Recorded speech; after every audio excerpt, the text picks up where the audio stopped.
কার্তিক মাস মানেই শীতের শুরু। আর এই কার্তিক মাসটায় আরেকটা নাম হচ্ছে দামোদর মাস। এই ঘরে ঘরে তুলসী থানে সবাই আমরা প্রদীপ জ্বেলে দিই। আর এই কার্তিক মাসেই হয় কার্তিক পুজো, আর একটা হয় রাধাকৃষ্ণের মিলন, রাসলীলা, রাস পূর্ণিমা। সেই আমাদের ঠাকুর ঘরেও রাধাকৃষ্ণের প্রতিষ্ঠিত, তাই আমরা আজকে এখানে রাধাকৃষ্ণের সেই রাস পূর্ণিমা উপলক্ষ করে পূজার আয়োজন করেছি। আমাদের ঠাকুর ঘরে এই লক্ষ্মীনারায়ণ প্রতিষ্ঠিত। আমার শাশুড়ির আমল থেকে এখানে পুজোটা হয়। কোনো পূর্ণিমাতেই আমাদের এই পুজোটা ব্যতিক্রম হয় না। এই পূর্ণিমাতেও আমি এখানে এই সিন্নি প্রসাদের জন্য সব ব্যবস্থা করলাম। ঠাকুরমশাই এই পূজাতে বসে গিয়েছেন। এখানে আজকে হোম যজ্ঞ সব কিছুই হবে। আর এই কার্তিক মাসটা হচ্ছে একটা বিশেষ ধরনের মাস। কুমারী মেয়েরা সারা মাস জুড়ে এখানে তুলসী থানের গোড়াতে তারা প্রদীপ পুজোটা করে। আর সারা মাসে সেই প্রদীপগুলো তারা জড়ো করে রেখে দিয়ে পুকুরেতে তারা কলার মান্দাজ করে ভাসায় বা কুলোয় করে ভাসায়। আর এই রাস পূর্ণিমাটাও থাকে কার্তিক মাসের একদম শেষের দিকে। আর একটা পুজো তো থাকেই, যেমন কার্তিক পুজো, সেটা আপনারা সকলেই জানেন। আর এই পূর্ণিমাটা থেকেই অনেকেই আবার এটাকে বলে সত্যনারায়ণের সিন্নি দেওয়া বা সত্যনারায়ণ পুজো করা। আমাদের বাড়িতে যখন থেকে আমি বিয়ে হয়ে এখানে এসেছি, সারা বছরই সবসময় প্রতি মাসে কিন্তু এই পুজোটা হয়ে থাকে। আর মাঝখানে 2-1 বছর এটা হয়নি, কেন আমার শাশুড়ি মারা গেলেন, সে 1 বছর অসহ্য চললো। তারপর আমার শ্বশুরমশাই মারা গেলেন, সেও 1 বছর অসহ্য চললো।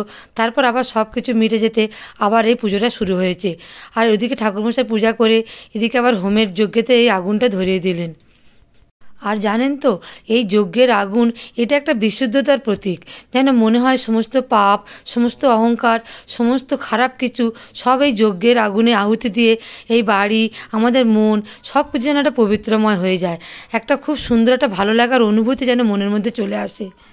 এই যজ্ঞের পবিত্র আগুনে কাম, ক্রোধ, লোভ, মোহ, মাৎসর্য সব কিছু আমরা আহুতি দিয়ে আমাদের মনটাকে যেন একটা প্রশান্তিতে ভরে ওঠে।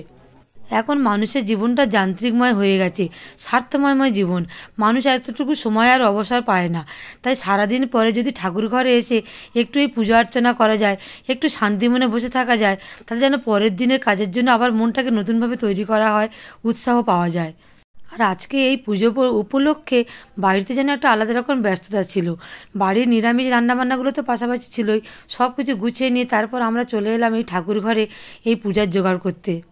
আর আপনারা দেখলেন যজ্ঞ অনুষ্ঠানটা আমাদের হয়ে গেল। তারপর আমরা সবাইরা, মেয়ে বউরা সবাই মিলে পুষ্পাঞ্জলিটা দিতে বসলাম। পুষ্পাঞ্জলি শেষে ঠাকুরমশাই আরতি করতে শুরু করে দিলেন। ঠাকুরমশাই এক এক করে হচ্ছে পঞ্চপ্রদীপ, কর্পূর, পানিশঙ্খ, তারপর পাখার বাতাস সব কিছু নিয়ে আরতিগুলো উনি সম্পন্ন করলেন। আর এই পূর্ণিমার পুজোতে আমরা শিখে এসেছি এখানে অনেকগুলো ডালা সাজাতে হয়, যেমন 9 রকম, 7 রকম, 5 রকম, 2 রকম, 1 রকম। এই সব কিছু ডালা আমরা সাজিয়ে নিয়ে আমাদের পুজোটা এখানে সম্পূর্ণ কমপ্লিট হয়ে গেল। আর বাড়িতে এই সত্যনারায়ণের পুজো করার সময় ঠাকুরমশাই শালগ্রাম শিলা হাতে করে নিয়ে এসেছিলেন। তাই উনি চলে যাবার সাথে ওনার সঙ্গে সঙ্গে আমরা শাঁখ ঘণ্টা বাজিয়ে ওনাকে এগিয়ে দিয়ে গেলাম। যখন পুরোহিতমশাই বাড়িতে প্রবেশ করেছিলেন শালগ্রাম শিলা নিয়ে, তখন আমরা এইভাবে অভ্যর্থনা করেছিলাম। আর যখন উনি চলে যাচ্ছিলেন তখন এইভাবে ওনাকে আমরা বিদায় জানিয়েছি। এরপর পাড়ার সব বাচ্চাদের, বউদের সবাইকে ডেকে আমরা এখানে ভোগ বিতরণ করলাম। এবারের মতন রাস পূর্ণিমার পুজোটা এখানে শেষ হয়ে গেল। ফের পরের মাসের পূর্ণিমাতে আমরা আবার এই পূজার আয়োজন করব। আমাদের বাড়িতে এই রাস পূর্ণিমার পূজাটা কেমন লাগলো অবশ্যই কিন্তু আপনারা কমেন্ট করে জানাবেন। আর আপনাদের বাড়িতে কি পূজা হয়, কেমন করে হয়, সেগুলো কিন্তু অবশ্যই আমাকে কমেন্ট করে জানাবেন।